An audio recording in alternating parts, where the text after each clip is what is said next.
ಸರಿ, ಈಗಲಿಂದಲೇ ಆರೋಗ್ಯಕ್ಕೆ ಬೇಕಾದಂತ ಒಂದು ಸಿದ್ಧತೆಗಳು ಮಾಡ್ಕೊಳ್ತಕ್ಕಂಥದ್ದು, ಒಂದು ಒಳ್ಳೆ ಊಟ ಪದ್ಧತಿ, ಒಳ್ಳೆ ಒಂದು ವಾಕಿಂಗ್ ಪದ್ಧತಿ, ಈ ರೀತಿ ಮೊದಲೆಲ್ಲ ಒಂದು ಮಾಡಿಸ್ತೀವಿ. ಅಂದ್ರೆ ಒಂದು ತಯಾರಿ, ಹೇಗೆ ನಾವು ಒಂದು ಪರೀಕ್ಷೆಗೆ ತಯಾರಿ ಆಗ್ತೀವೋ, ಮುಂದಿನ ವರ್ಷ ಪರೀಕ್ಷೆ ಈಗಲಿಂದಲೇ ಒಂದೊಂದ್ ಚೂರೆ ಓದ್ಕೊಂಡು ರೆಡಿಯಾಗಿ ಒಂದೊಂದು ಟೆಸ್ಟೇ ಬರ್ಕೊಂಡು ಪಾಸ್ ಮಾಡ್ಕೊಂಡು ಪ್ರಿಪರೇಷನ್ ನಮ್ಮನ್ನ ಹೇಗೆ ಪ್ರಿಪೇರ್ ಮಾಡಿಸ್ತಿದ್ರೋ ಟೀಚರ್ಗಳು, ಗುರುಗಳಾಗಿ ಪಂಚಾಂಗ ಓದಿಸ್ತಾ ನಾವು ನಿಮಗೆ ಈ ತರ ಇರುತ್ತೆ, ಅಮ್ಮನ ಹತ್ರ ಹೀಗಿರಿ, ಪತ್ನಿ ಹತ್ರ ಹೀಗಿರಿ, ಗಂಡನ ಹತ್ರ ಹೀಗಿರಿ, ಮಕ್ಕಳಿಗೆ ಈ ತರ ಇರುತ್ತೆ, ವಿದ್ಯಾಭ್ಯಾಸದಲ್ಲಿ ಈ ತರ ಇರುತ್ತೆ. ಸೊ ಸ್ವಲ್ಪ ಯಾಕೋ ಹಿಂದೆ ಬೀಳ್ತೀರ ಅಂದ್ರೆ ಇವಾಗ ಪ್ರಿಪೇರ್ಡ್, ಮನ್ಸು ಯಾಕೋ ಹಿಂದೆ ಆಗುತ್ತಂತೆ, ನಾನು ಯಾಕೋ ತಪ್ಪು ಮಾಡ್ತೀನಿ, let me prepare from now onwards, ಈಗಲಿಂದಲೇ ನಾನು ತಯಾರಿ ಮಾಡ್ಕೊಳ್ಳೋಣ ಅನ್ನೋದನ್ನ ತಯಾರಿ ಮಾಡಿಸೋದಷ್ಟೇ ನಮ್ ಕೆಲಸ, ಅದುವೇ ಪಂಚಾಂಗ. ಇವತ್ತು ಈ ತರದ್ದು ಒಂದು ಕದಲಿಕೆ ಆಗುತ್ತೆ ಅಂತ. ಆದ್ರೆ ಎಷ್ಟು ಬೇಕೋ ಅಷ್ಟು ತಗೊಳ್ಳಿ. ನಾನು ಹೇಳಿರ್ತೇನಪ್ಪ, ಜೀವನದಲ್ಲಿ ಬೇವು ಬೆಲ್ಲ ಸಹಜ, ಏನೂ ಮಾಡ್ಲಿಕ್ಕೆ ಆಗೋದಿಲ್ಲ, ಸಹಜವೇ. ಕೆಲವರಿಗೆ ಬೇವೇ ಜಾಸ್ತಿ ಇರುತ್ತೆ ಅಂತ ಅನ್ಕೋತೀರ, ಅದು ನಿಮ್ಮ ತಪ್ಪು ಕಲ್ಪನೆ. ಇನ್ನೂ ಅನ್ಕೋತೀರ ಪಕ್ಕದಲ್ಲಿರೋನ ನೋಡಿ ಅವ್ರಿಗೆ ಆಹಾ ಬೆಲ್ಲದ ಭಾವ ಜಾಸ್ತಿ ಅಂತ. ಖಂಡಿತ ಇಲ್ಲ, ಅವನಿಗೂ ಬೆಲ್ಲ ಕೊಟ್ಟಿರ್ತಾರೆ, ಅವನಿಗೂ ಬೆಲ್ಲ ಆ ಬೇವು ಕೊಟ್ಟಿರ್ತಾರೆ, ತುಂಬಾ ನೊಂದಿರ್ತಾರೆ. ನಾವು ಅನ್ಕೊಳ್ಳೋದಷ್ಟೇ, ಕಾರ್ನಲ್ಲಿ ಓಡಾಡೋರೆಲ್ಲ ನೆಮ್ಮದಿ ಆಗಿದ್ದಾರೆ ಅಂತ, ಖಂಡಿತ ಅವ್ರ ನೆಮ್ಮದಿನೇ ಇರೋಲ್ಲ. ಫ್ಲೈಟ್ ಅಲ್ಲಿ ಓಡಾಡೋರಂತೂ ತುಂಬಾ ಸುಖವಾಗಿರ್ತಾರೆ ಅಂತ, ಖಂಡಿತ ಅವ್ರ ಹೆಂಡತಿ ಮಕ್ಕಳು ಮುಖ ನೋಡಿ ಎಷ್ಟೋ ದಿನ ಆಗ್ಬಿಟ್ಟಿರ್ತಾರೆ, ನಿಮ್ಗೆ ಗೊತ್ತೇ ಇರೋಲ್ಲ. ಇವತ್ತು ನಾವು ಹೇಳ್ತೀವಿ ಲೆಜೆಂಡ್, ಮೊನ್ನೆ ತೆಂಡೂಲ್ಕರ್ 100 ಸೆಂಚುರಿ ಹೊಡೆದ್ರು ಅಂತ ಮಾತಾಡ್ಕೊಳ್ಬೇಕಾದ್ರೆ, ಆ ಬೇವು ಒಂದು ವರ್ಷ ಹುಡುಗ ನೋಡಿದಂತ ಒಂದು ಭಾವ ಇದೆಯಲ್ಲ, ಶತ್ರುಗೂ ಬೇಡ ಅನ್ನತಕ್ಕಂಥದ್ದು. ಯಾವಾಗ ಹೊಡಿತಾನಂತೆ ಅನ್ನೋ ಒಂದು ಮಾತು. 99 ಸೆಂಚುರಿ ಹೊಡಿಬೇಕಾದ್ರೆ ಹಮಾರ ತೆಂಡೂಲ್ಕರ್, ಹಮಾರ ಸಚಿನ್, ಅರೆ ತೆಗೆದು ಬಿಸಾಕು, ಎಷ್ಟು ದಿನದಿಂದ ಕಾಯ್ತಿದ್ವಿ, ಹೋಗಿ 38 ಆಯ್ತು, ಅವನು ಇನ್ನೂ ಆಡಿಸ್ಕೊಂಡು ಹಾಗೆ ಹೀಗೆ ಅಂತಕ್ಕಂಥ ಬರೀ 1 ಸೆಂಚುರಿ ವಿಚಾರಕ್ಕೆ ಅವನು ಅಷ್ಟೂ ದಿನ ಪಡೆದಂತ ಒಂದು ಕೀರ್ತಿ, ಖ್ಯಾತಿ, ಗಳಿಕೆ ಎಲ್ಲವನ್ನ ನಾಮಾವಶೇಷ ಮಾಡಿಸ್ತಾರೆ. ಹೌದಲ್ವಾ? ಬರೀ 4 ಸಲ ಬೋಲ್ಡ್ ಆಗಿದ್ದೆ, ಗೋಡೆ ಬೇಕು ಬಿಡ್ತು ಅಂತ ರಾಹುಲ್ ಬಗ್ಗೆನೂ ಮಾತಾಡ್ಕೊಳ್ತೀವಿ. ಹಾಗೆ ಅವ್ರು ಅಷ್ಟೇ ದಿನ ಗೋಡೆ ಗಟ್ಟಿಯಾಗಿದ್ದು ಫೇಸ್ ಮಾಡ್ಬೇಕಾದ್ರೆ is one of the greatest wall ಅಂತಕ್ಕಂಥ ಮಾತುಗಳು ಮಾತಾಡ್ಕೊಂಡು, ಈ ರೀತಿ ಸುತ್ತಮುತ್ತಲು ನಿಮ್ಮನ್ನ ಕದಲಿಕೆಗಳಾಗ್ತಿರುತ್ತೆ. ಈ ಪಂಚಾಂಗ ಶ್ರವಣ ಅದನ್ನ ಆಗಬಾರದು, ಆ ಬೇವಿನ ಕಡೆ ನೀವು ನೋಡಬಾರದು.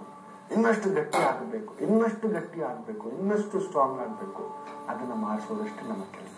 ಸೊ ನಾಳೆ ಪಂಚಾಂಗ ಶ್ರವಣ ನಾವು ಕೇಳಲಿಲ್ಲ, ಮಾಡ್ಲಿಲ್ಲ, ಹೇಗಪ್ಪ ವರ್ಷ ಭವಿಷ್ಯ ನಮ್ಗೆ ಹೇಗೆ ಗೊತ್ತಾಗೋದು, ಶನಿವಾರದಿಂದ ಹೇಳ್ತೇನೆ. ತುಂಬಾ ವಿಶೇಷ ಅಂಕ, ಅದ್ರ ಬಗ್ಗೆ ಯೋಚನೆ ಮಾಡಬೇಡಿ, ಇರ್ಲಿ. ಇನ್ನು ಇವತ್ತು ಒಂದು ವಿಶೇಷವಾದಂತಹ ಡಿಶ್ ಹೇಳ್ಕೊಡ್ತೇನೆ, ಇದನ್ನ ನೀವು ಪ್ರಯೋಗ ಮಾಡಿ ನೋಡಿ. ವಾತ ಪಿತ್ತ ಕಫ ಇದನ್ನ ನೀವು ನಿಯಂತ್ರಣದಲ್ಲಿ ಇಟ್ಕೋಬಹುದು ಅಂತಕ್ಕಂಥದ್ದು. ಹೇಗೆ ಈ ಬೇಸಿಗೆಗಾಲ, ಮಳೆಗಾಲ, ಚಳಿಗಾಲ, ಈ 3 ಋತುಗಳು ನಮ್ಮನ್ನ ಆಳ್ತವೆ. ಈ ಒಂದು ಪಿತ್ತದ ಪ್ರಭಾವ ಜಾಸ್ತಿ ಆಗ್ತಕ್ಕಂಥದ್ದು ಈ ಸಂದರ್ಭದಲ್ಲಿ ಬೇಸಿಗೆಗಾಲದಲ್ಲಿ. ನಂತರ ವಾತದ ಸಮಸ್ಯೆ ಮಳೆಗಾಲದಲ್ಲಿ, ಕಫದ ಸಮಸ್ಯೆ ಚಳಿಗಾಲದಲ್ಲಿ. ಈ 3 ನಿಯಂತ್ರಣ ಮಾಡ್ತಕ್ಕಂಥ ವಿಶೇಷ ದೇಶ.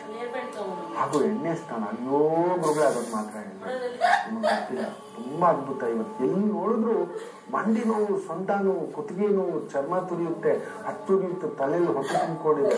ನಮ್ಗೆ ಗೊತ್ತಿಲ್ಲ ದೇಹದಲ್ಲಿರ್ತಕ್ಕಂಥ ಆ ಒಂದು ಪಿತ್ತದ ಸಮಸ್ಯೆಯಿಂದ, ವಾತದ ಸಮಸ್ಯೆಯಿಂದ, ಕಫದ ಸೇರಿಸಿ ನಾವೆಲ್ಲ ಆಗ್ತಿರ್ತಕ್ಕಂಥದ್ದು. ಆರ್ಥರೈಟಿಸ್ ಇವತ್ತು ಅತಿ ಮುಖ್ಯ ಕಾರಣ ನಾವು ಬಿಟ್ಟಿರ್ತಕ್ಕಂಥ ನಮ್ಮ ಜೀವನ ಶೈಲಿ ಪದ್ಧತಿ.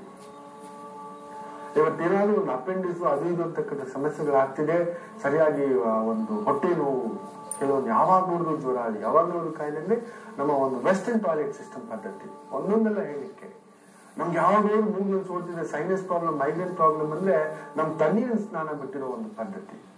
ಇವುಗಳ ಬಗ್ಗೆ ಇನ್ನೊಂದು ದಿನ ಹೇಳ್ತೇನೆ ನಿಮ್ಗೆ. ತಣ್ಣೀರಿಂದ ಸ್ನಾನ ಮಾಡಿದ್ರೆ ಏನಾಗುತ್ತೆ, ಬಿಸಿನೀರಿಂದ ಸ್ನಾನ ಮಾಡಿದ್ರೆ ಏನ್ ಸಿಗುತ್ತೆ, ಇದೆಲ್ಲದ್ರ ಬಗ್ಗೆ ಇನ್ನೊಂದಿನ ಚಿಂತನೆ ಮಾಡೋಣ. ಈ ಉಗಾದಿಯ ಬಗ್ಗೆ ನಿಮ್ಗೆ ಬೋರ್ ಮಾಡಿಸಿಲ್ಲ.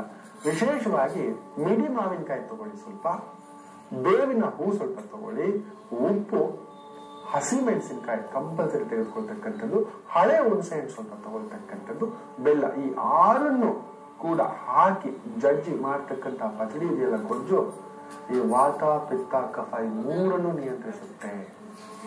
ಮಾವಿನ ಮಿಡಿ ಅತಿ ಮುಖ್ಯವಾಗಿ ಇರಲೇಬೇಕು, ಅದು ಬೇವಿನ ಹೂ ಇರಲೇಬೇಕು, ಹಳೆ ಹುಣಸೆ ಹಣ್ಣು.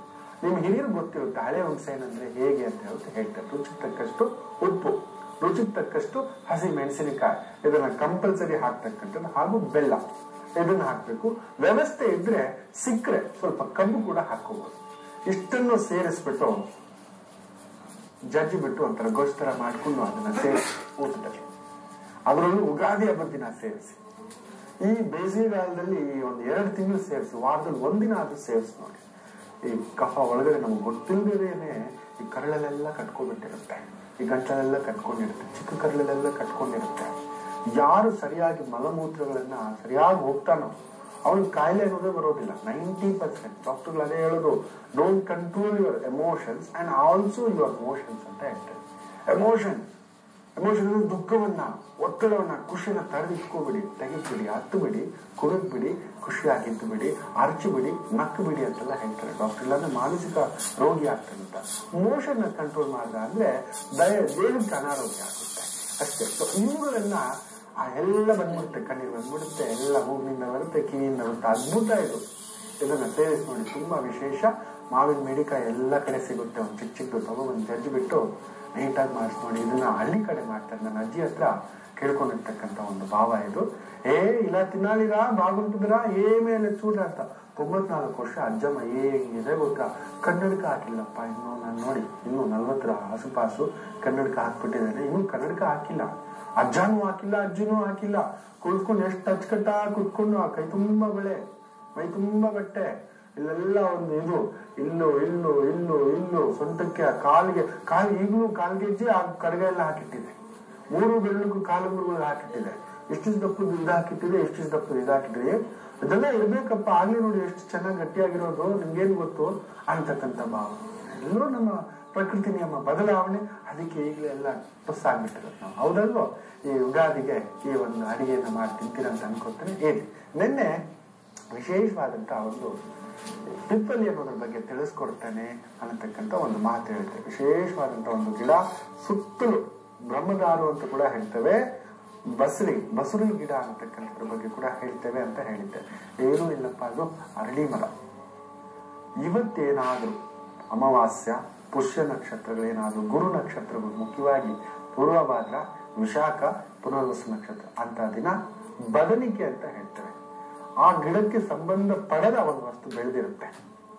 ಅದನ್ನ ಪೂಜೆ ಮಾಡಿ ತಗೋಬಂದು ಚೆನ್ನಾಗಿ ಈ ಒಂದು ಚೂರು ಹಾಲಿನಲ್ಲಿ ಆ ಒಂದು ಕುದಿಸ್ಬಿಟ್ಟು, ಇಲ್ಲಾಂದ್ರೆ ಚೆನ್ನಾಗಿ ಒಣಗಿಸ್ಬಿಟ್ಟು ಕುಟ್ಟಿ ಪುಡಿ ಮಾಡಿ 5ನೇ ದಿನದಿಂದ ಆ ಒಂದು ಹೆಣ್ಣು, ಋತುಮತಿಯಾದಂತಹ ಹೆಣ್ಣು 5ನೇ ದಿನದಿಂದ 21ನೇ ದಿನದವರೆಗೂ, 16ನೇ ದಿನ ಅಂತ ನಮ್ಮ ಜ್ಯೋತಿಷ್ಯ ಶಾಸ್ತ್ರ ಇರುತ್ತೆ, ತಗೊಂಡು ಆ ಒಂದು ಯಜಮಾನರ ಜೊತೆ 5ನೇ ದಿನದಿಂದ 16ನೇ ದಿನದ ಒಳಗೆ ಸೇರ್ತಕ್ಕಂಥದ್ದಾದ್ರೆ ಶುಭ ಮುಹೂರ್ತದಲ್ಲಿ ಗರ್ಭವತಿ ಆಗ್ತಾಳೆ ಅಂತಕ್ಕಂಥ ಮಾತು. ಇದ್ರ ಬಗ್ಗೆ ಇನ್ನಷ್ಟು ಮಾಹಿತಿ, ಸಮಗ್ರ ಮಾಹಿತಿ ಮುಂದಿನ ಭಾಗಗಳಲ್ಲಿ ನಂದನ ಸಂವತ್ಸರಕ್ಕೆ ಕೊಡ್ತೇನೆ.